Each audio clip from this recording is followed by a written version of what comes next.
get ready for a supersized holiday review session. There are so many films coming out on Christmas Day, and many of them will actually be available for you at home. And so I'm going to go over a suggested viewing order for some of these, because you only have so many hours in the day, and I think some of them you will want to see, one, either to avoid spoilers, or two, just because you're really excited for them. Some of them you might want to avoid. So let's get into it. Let's start off with Soul. Ooh, wow, okay. This is the latest feature animated film from Pixar. It is from Pete Docter, and I always just like to be honest and upfront that I have a lot of friends who work at Pixar, so I tend to be a little biased towards their films. I think we can all objectively agree that they do some of the best work out there, but it's always a little odd of an experience for me just because I know so many people who work on them for so long, and so I don't want to be critical of their work, you know? It's tough to, but I'm always willing to be if need be. Like Onward, which came out also earlier this year, was not my favorite of their films. I had a lot of potential, but for Soul, I truly think this is one of the best films of the year, and I am so glad that it is coming out this year. I think it's so utterly poignant this year for a couple of different reasons. Obviously, the whole fact that there's a Black protagonist in it, and that this is the year that we are dealing with Black Lives Matter and, you know, opportunity and what is the value of a human life, and should not all human lives be valued equally.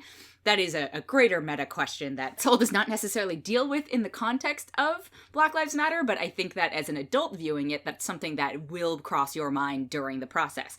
Also, as an adult viewing it, get ready for some painful introspection moments, like particularly in light of COVID as well, because this film is all about opportunity and what inspires you and pursuing your dreams. And I feel like this year especially, that has been something that has been so particularly challenging for all of us. You know, this is the year that if you're lucky, right, you missed out on opportunities. If you're unlucky, then far worse happened to you. So we should consider ourselves lucky that we can, you know, hopefully in 2021 continue to pursue our dreams. But that was a painful moment for me. It feels like an introspective continuation of Pete Docter's exploration of what makes us tick as human beings, right? Inside Out is dealing with our emotions. This is dealing with sort of the core of our beings. What drives us as people? And all packed into a kid-friendly movie. Like, come on, that's not fair. It's not fair that they're able to do this. It's also really interesting to me that Soul is a film that has an adult male single, essentially, protagonist. That's not something I feel like you see in animated films a lot, and that doesn't really impact most of the journey, but it was something that stood out to me that I was like, oh, as an adult who does not have kids watching this film, it really, I think, spoke to me extra. And for me personally, you know, I am about as old as Pixar Animation Studios, or have been on that journey with them to watch the films go from being about toys to being about, you know, parenthood to being about finding your purpose in life. I'm like, oh geez, this is a journey that I have been on with them for the majority of my life. How do they keep getting us like this? And then for the adults who are watching this who do have kids, good luck between this and Coco explaining to your children death in the afterlife. Yeah. Also, so the plot of Soul is, I don't want to talk too much about it, honestly. I think you should just watch the film. So if you've seen the trailer, yeah, that's that. But just go into this movie open-minded, and it is kid-friendly, right? Like, it's not going to scare children. I think there are a lot of parts that are very, very kid-friendly. There are a lot of just sort of silly jokes that I laughed at. There are also a lot of just New York-specific jokes that I was so happy about. So shout out to the writers there. As I mentioned, Pete Docter is the director of it. It's written by Pete Docter, Mike Jones, and Kemp Powers. And also Kemp Powers has One Night in Miami coming out, which also I should correct, One Night in Miami does not come out on Amazon until January, so you're gonna have to wait a little bit to watch the 1-2 punch of Kemp Powers. But the voice cast is Jamie Foxx, Tina Fey, Felicia Rashad, Questlove, Angela Bassett, Daveed Diggs, Graham Norton, Rachel House, Alice Braga, Richard Ayoade. Like, what more can you ask for, really? I'm sure if I looked really hard, there are things I could pick apart about it, but this is one of those films where I enjoyed it. I went on an emotional journey, like a really, really powerful emotional journey during, and I cannot think of a reason not to watch this film. So I think this is my only 5 out of 5 for this year. Please watch Soul. It's going to be available on Disney Plus starting Christmas Day. Absolutely worth your time. And then next up is changing gears a bit. It's Wonder Woman 1984. And I was ridiculously excited for this film in a different way than I was excited for Soul. I think they speak to two very different parts of my fandom. But I'm not gonna lie, I had a lot of apprehensions also going into Wonder Woman 1984 because they kept showing Chris Pine in the trailers, and I am not gonna spoil anything about it. because you've waited long enough, I've waited long enough for this film. It was going to be really hard to follow up Wonder Woman. And I should also say, you have to have seen Wonder Woman in order to see Wonder Woman 1984. You don't have to have seen Justice League or the other DC films, but you do have to have seen Wonder Woman. This is definitely a sequel that just sort of jumps right in, and I don't think there's anything inherently wrong with that, but it is interesting how DC is structuring their cinematic universe versus Marvel, where, like, if you miss one thing from Marvel, you are screwed for the rest of the films. But with this, it's like, no, Wonder Woman's kind of its own thing. Sometimes she shows up in other stuff. I love Gal Gadot. I think she and Patty Jenkins have a really good working relationship. Also, clearly, Patty Jenkins, if there's anything I took away from this film, is that Patty Jenkins really loves airplanes and flying, and I think that's going to make her a great fit for Rogue Squadron. Maybe a little too much into the airplanes for this one. I know it fits because Steve Trevor was a pilot and the Invisible Jet, all that stuff, but it was a little... It's a very long film. It's a 2.5-hour film, and normally I would not complain in a time like this when I'm like, oh, all we want is new things, all we want is these big blockbuster things, but there are things it could have trimmed. Also, it's a film I do wish I'd seen in theaters. There were lots of moments in it that I think, especially if you are a fan of the comics and you are familiar with Wonder Woman, you would just sort of, like, it's a moment in the theater that I would probably scream and punch the person next to me because I'd be with another super fan.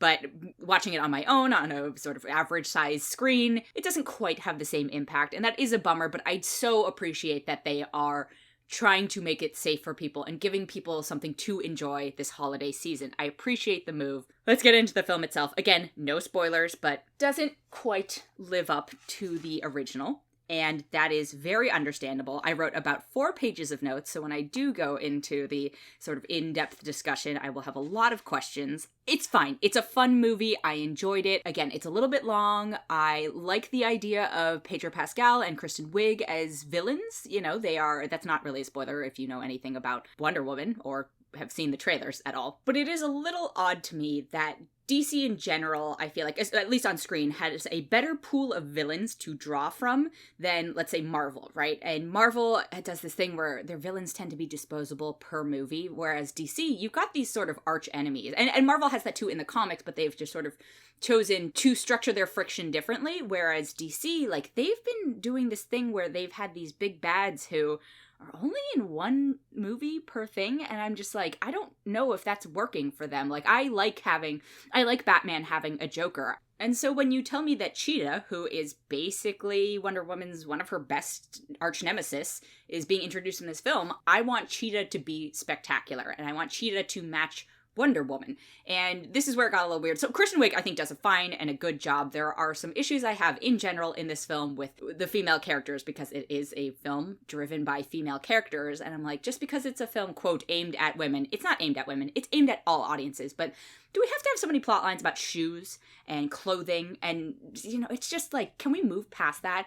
And does Kristen Wiig's character have to be this sort of like a bumbling female stereotype? These are bigger trope questions, I think, and Wonder Woman 1984 navigates them fine, but I don't know if it had to be Kristen Wiig in this role. Like, I, at this point, cannot imagine somebody else aside from Gal playing Wonder Woman on screen, but for Kristen Wiig, I was like, okay, well, you're casting this comedian, essentially, somebody who has these comedic chops. Are you going to have her use them? And she played it straight, basically, which is fine, right? That's fine. I don't know what I was expecting for it, and at the end of it, I was like, I don't feel like this had to be Kristen Wiig. So that leaves me feeling like, oh, could there have been somebody else who would have been better in this role, which is a shame because I really like Kristen Wiig. And Pedro Pascal as Maxwell Lord, who I would say is the savior of streaming these days with Mandalorian and this, he was fine. You know, he was also good. I think there are going to be a lot of fun parallels to his character and certain other TV personalities that have power. You know, draw your own conclusions. And then the other thing I would say is the action felt a little weightless to me in terms of the fights and the choreography. Also, my biggest question is, why is her skirt still so short? You'd think we'd learned our lesson, but I still had ooh and ah moments during it. Was enjoyable. I can't imagine a reason not to watch this if you already have HBO Max at this point, especially because you've been waiting probably so long for this. It's not going to let you down in that sense. And I think if we had gone to see it in theaters, it also wouldn't have let us down. I just don't think it would have been as exciting as the first one. But again, that is tough to do in a sophomoric effort.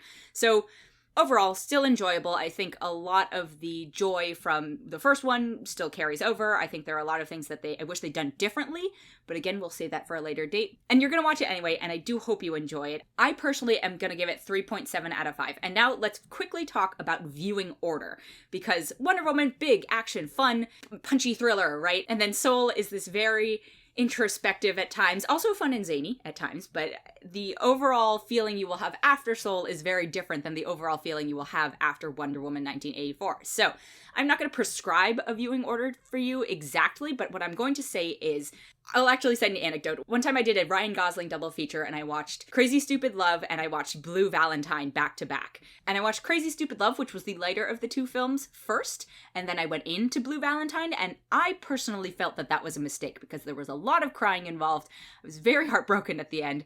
I needed the pick-me-up afterwards. So if you are that type of person, if you want the fun sort of end on a high note feeling, watch Soul first, because I think it will ask more of you. Soul asks more of you as an audience than Wonder Woman does. If you are someone who needs to get it out of the way and is just like, okay, I'm going to go on this journey and then I'm going to do something fun and sort of a little bit mindless at the end, that's the do Soul and then Wonder Woman. If you are someone who's like, no, I one, want to avoid spoilers, and two, and you want to end your day on a sort of thoughtful and contemplative note, then I would do Wonder Woman first and get your spectacle done, and then I would do Soul and I would sit with your feelings for a while because you will need some time afterwards. But both are good options. I'm really just excited for people to be able to see both of them. So then let's move to some of the other choices you have, but those are the two big ones.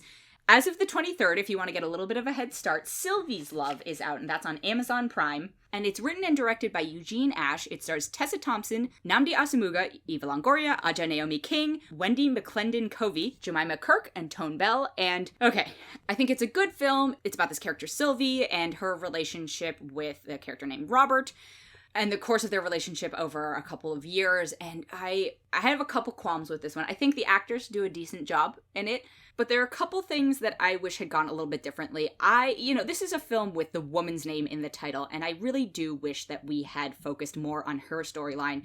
The film sort of splits between the two sort of main relationship holders, and he's a jazz saxophonist, and so we've got this movie, Sylvie's Love, we've got Soul, we've got One Night in Miami, essentially, and then we've got Ma Rainey's Black Bottom, all of which have come out in a span of a couple weeks of each other.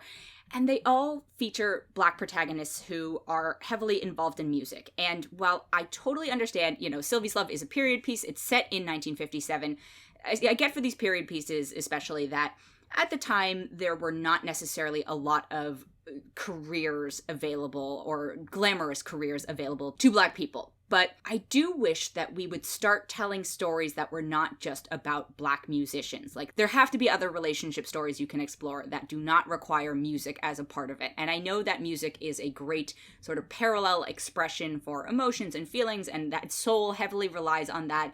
It's another form of artistic expression, but I just am feeling like it's becoming a trope, and that I would love to see more films that explore other careers for their protagonists that also feature Black protagonists. I would say the same thing applies to something like, it's a totally different ballgame, but the sort of Lifetime original movies, right? Like, the women in those are always a writer or a baker. And it's like, no, there are other careers available to women in general. Can we not show them? Can one of them not be a lawyer or something like that, right? Like, can one of them not be a doctor?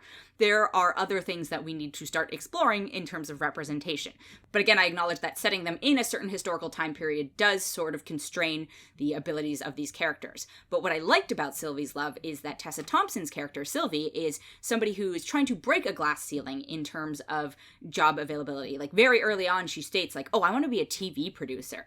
I didn't even know, that women and colored women is what she says, not me, what she says, could be TV producers. Like, that's just a pipe dream to her.